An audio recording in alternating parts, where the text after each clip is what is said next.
The movie begins with a desperate chase through a dark facility. James holds a mysterious device. Daniel Kellner built the firewalls, and now he wants them breached. Daniel forces a standoff over the device. It nearly ended him once, so he knows how dangerous it is. He talks James down. They flee with the device in a backpack. Daniel contacts Hugo, the operations mastermind. Hugo orchestrated the entire theft, but Hugo dumps the whole mission onto Daniel. Daniel insists he is a tech worker, not a field agent. Daniel needs somewhere he has never been. Jane, his companion, knows a place nearby. They identify Daniel, a cybersecurity doctorate who spent 8 years guarding classified data. He built the firewalls, so he knows every weakness. Jane brings Daniel to a quiet convent. The nuns welcome them without questions. Jane grew up here among the sisters. She knows their secrets, and they know hers. Jane was once a novitiate. She left the church, but not her faith. She did prison time before this work. Secrets are her entire profession. Daniel stole data.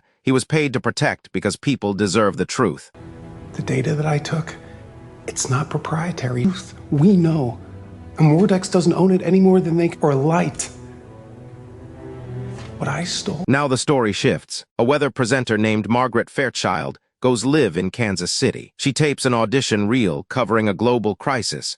Military escalation near the 38th parallel. Margaret resists. Something keeps pulling her to stay right where she is. Jackson notices something strange. Margaret starts speaking a language she never learned. She panics. She is due on live television. She rushes to the station. She advises him on exactly how to fix his marriage. He lets her go, stunned. The world is spiraling. DEFCON 2. Strategic bombers at fail-safe points. The most dangerous hours since 1962. Margaret reaches the station. Someone is waiting for her. A voice tells her Maria needs her. The urgency is absolute. The station cuts to a commercial break. Margaret walks off set shaken. Outside, she tells Jackson this is the safest place to be. She knows something is coming. Government agents track Daniel and Jane. A colonel warns this is the worst security failure in history. DoD has significant IRR that we can deploy immediately. That is a mistake. 12,000 FBI field agents at our disposal. Idea. I don't know what... 12,000 underinformed feds stomping around calling attention to themselves. The breach has already hit social media. Margaret's on-air meltdown is public. They identify her, Margaret Fairchild,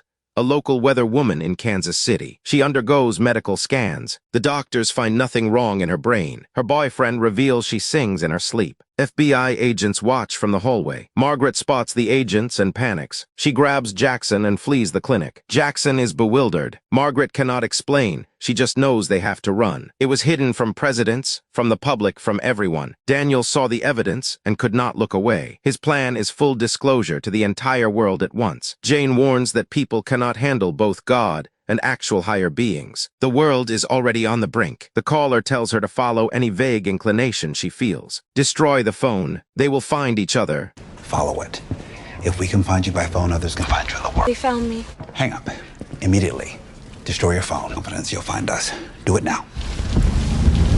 Margaret smashes her phone. She is alone, hunted, and something is pulling her toward Kansas City. Hugo's team identifies Margaret from her broadcast. He calls her the woman he has been waiting for. On that broken broadcast, she spoke a phrase nobody understood, but Hugo did. The language translates in the mind. Hugo sends Daniel to Kansas City to find her. He reveals something staggering. There are 2 of them. There have always been just the 2. The interrogators are methodical. They use every detail, road signs, landmarks, directions, to triangulate a farmhouse. Jane slips. She remembers Ash Hollow Road. The agents lock on, a farmhouse 3 miles outside Sykesville. Jane is told that if Daniel cannot be stopped, she may have to stop him herself any way she can. Remember that instruction. It will come back. She prays for guidance. Let this cup pass, but not her will, only a higher one. Pass me by.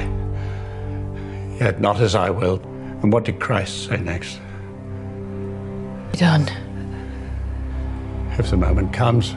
Daniel receives a frantic call. They have been found. The voice warns him to run. Jane and Daniel scatter into the night with armed teams closing in fast. The chase erupts. Vehicles shouting, chaos. They barely escape the farmhouse before it is overrun. Margaret and Jackson drive through the aftermath. She tells him something happened to her, something she cannot explain. She knows Daniel is east now. She cannot explain how she knows. She just does. Jackson calls a doctor for help. Margaret's episodes are getting worse. They head to Decatur. Margaret tells Jackson that if they are caught, she is terrified, but she also feels protected by someone she cannot see. Daniel plays the recording of Margaret's broadcast. He hears it as English, but it is not English. It is mathematics translating itself in his mind. Jane tells Daniel he has a purpose he does not yet understand. He cannot be hurt anymore. Daniel and Jane are cornered. The backpack, the archive, is the target. Daniel is captured. His interrogator demands the names of every ally and the full scope of the operation. Tell me what you did with the device.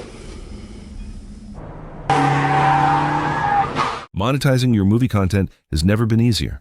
Upload your video, get a full recap and 10 shorts. Viralcade, link in the comments.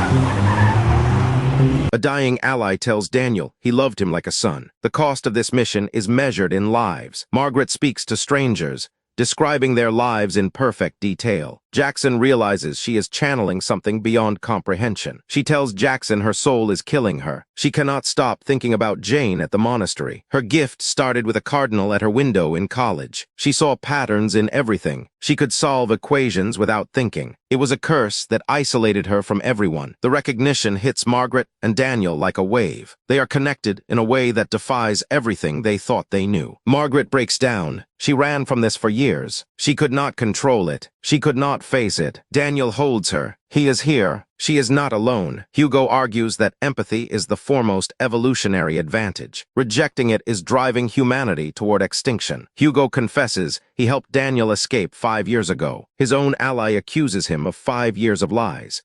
Yes.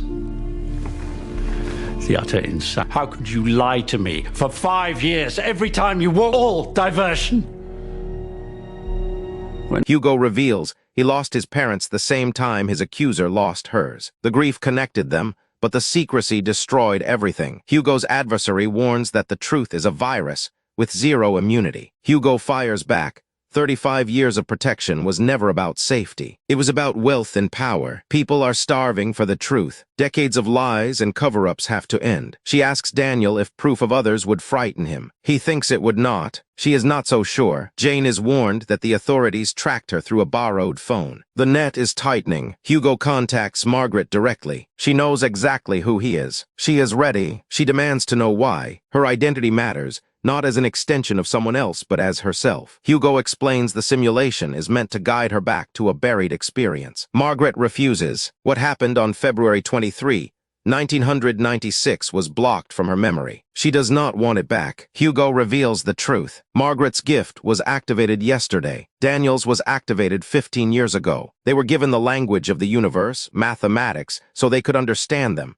And so they could understand us. There have always been just the two of them, two halves of one instrument. Tomorrow is the day it all comes together. To where it all began. To go home. When you do, Margaret, you'll know everything.